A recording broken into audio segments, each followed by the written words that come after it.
Everyone, so ito meron tayong natanggap na kahon galing sa Anino. Pinadala to sa Comic Con at maganda tong ginagawa ng Anino na nagpapadala sila ng promotion ng mga bago nilang libro. So pagbukas natin, makakatanggap tayo ng salamat comic fans, isang message ng Anino Comics sa mga nagbabasa ng comics at tumatangkilik ng Filipino comics. Tapos may sulat din, press release to ng Lunatics. Tapos may cards,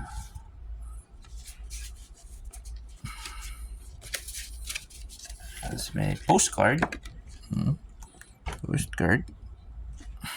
bookmark, tapos may sticker pack, merong stationery pad, syempre ang libro na Lunatics.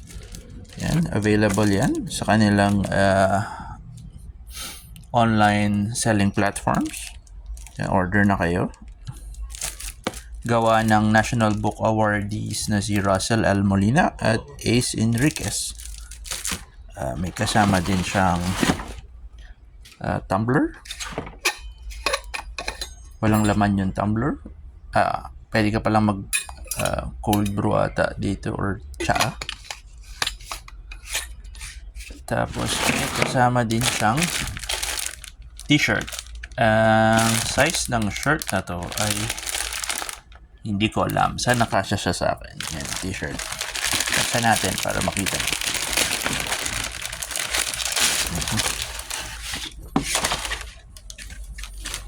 So yan. Ganda. Yung characters ng Lunatics na nasa isang police lineup. Ang size niya ay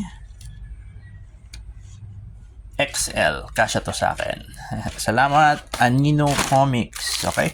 Once again, bili kayo nitong Lunatics. Isa sa mga unang graphic novels, mga comics na lumabas this year. Napakaganda. Gawa ng National Book Awardee na si Russell L. Molina at si Ace Enriquez mula sa Anino Comics.